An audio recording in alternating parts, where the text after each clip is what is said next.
Thank you, Mr Speaker, and I do want to thank the Prime Minister, the Leader of the Opposition and the Leader of the Nationals for their very kind words. Much kinder, in fact, than the words Member Page uttered to me as I was coming up here, saying that was the last time Gippsland had a decent Member of Parliament. Don't worry, Member Page, Peter Nixon would have appreciated your quick wit more than I did. So I do rise to offer my condolences to the Nixon family who join us in the chamber today, and to the broader National Party family on the passing of a giant of our side of politics in the Honourable Peter James Nixon AO. Mr Speaker, when we celebrated Peter's life at a memorial service, we were overlooking the Punt Road Oval in Richmond, and the guest list, I think, gave an insight into the remarkable diversity of the people he had touched during his 97 years. Of course, there are his proud children and grandchildren, and great-grandchildren as well. But they were joined by former Prime Minister John Howard, Tammy Fraser, the wife of the former Prime Minister Malcolm Fraser, Lindsay Fox, Bill Kelty, Professor Geoffrey Blaney, and the Master of Ceremonies, ABC Backroad host Heather Hewitt, who was a personal friend of Peter Nixon. It was a celebration of a rich and varied life. As we've heard, Peter was born in Orbost, and for those who are not familiar with God's country, as in Gippsland, it's about 5 hours' drive east of Melbourne on the banks of the Snowy River. These were the Depression years, and times were tough, but a young Peter Nixon filled his days hunting, fishing and working on the farm. While Peter's political and business interests took him to Canberra, to Melbourne and around the world, it was the Snowy River that ran through his veins, and he always maintained his connections with the land and the people of the Orbost region. It's the Snowy River which brings life and prosperity to the families farming on those flats, and as the Prime Minister has noted, Peter and his family famously took refuge in the Snowy River during the Black Saturday bushfires of 1939. Now, the Snowy River country is synonymous with flooding rains and the occasional bushfire, experiences which no doubt toughened Peter for his more than 20 years in federal parliament. Mr Speaker, Peter grew up as the fourth generation on the family farm, but he also attended secondary schooling at Wesley College in Melbourne towards his final years. He said he found the move daunting, but he actually later credited it with broadening his worldview, and he completed his leaving certificate from his hospital bed after a serious football injury left him incapacitated for 6 months. His presence in Melbourne during those formative teenage years also, no doubt, contributed to one of Peter's enduring passions, probably rivalling the family, I have to say, Chris, the Richmond Football Club.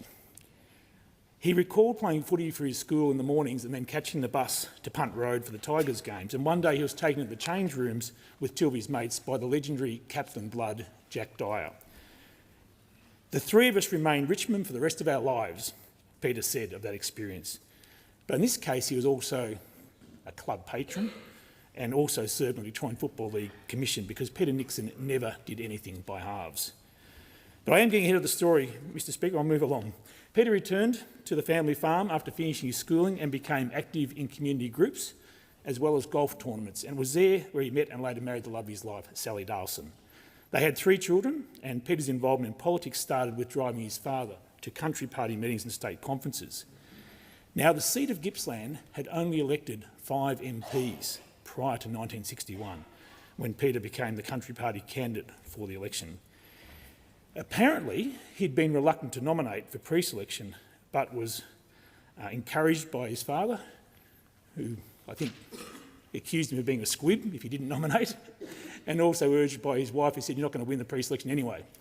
In any case, the presumed nominee suffered a fatal heart attack just days before nominations, and the rest is history. As others have outlined, what followed was an extraordinary political career as a senior minister, where he served under 5 prime ministers. As the Leader of the Opposition said, he became part of the Mulga Mafia, a colourful nickname bestowed on the trio of Doug Anthony, Ian Sinclair and Peter himself to reflect their very influential positions in the chamber in those years. Mr Speaker, Peter remained faithful to his rural constituents from the day he took office. In his first speech after extolling the virtues of Gippsland's beautiful rivers and lakes and beaches, and even inviting the entire House to come to a holiday in the seat of Gippsland, which I repeat again today, Peter made the following point, and I'd like to quote: "It is in the main a primary producing electorate, and it is as a farmer that I, a newcomer to this House, would like to direct attention to the fears that are in the minds of a farmer, not only in my electorate but generally throughout the nation. They want to know where they're heading and what their long-term prospects are." In that speech, he also railed against the continuing fight against the rising cost of production. That was February 1962, and it's as true today as it was then 63 years ago. Throughout his political career, Peter was renowned for his astute political judgment, his willingness to engage in vigorous debate with those opposite. He was known as a tough negotiator and enjoyed the ministerial power of making decisions to improve the lives of regional Australians. And, Mr Speaker, I do say, with complete bias, that the people of Gippsland are great judges of character. I couldn't help myself. The seat of Gippsland is one of only 2 divisions in Victoria that has had the good sense to never elect a Labor Member of Parliament. Yeah.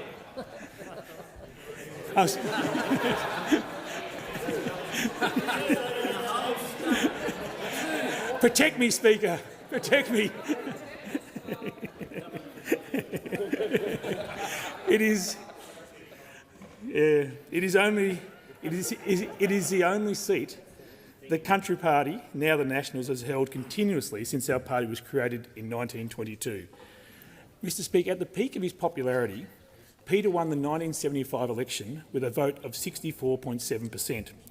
Now, to be clear, that was his primary vote, 64.7%.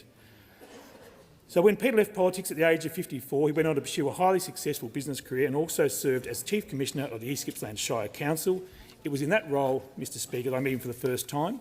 I was the Shire's media manager, and I can recall walking to a meeting room with the piercing blue eyes of Peter Nixon on me, and I learnt very quickly. Just give him the facts, never waffle, and a quick meeting was a good meeting. About 15 years later, when I became the member for Gippsland, Peter was the perfect former MP.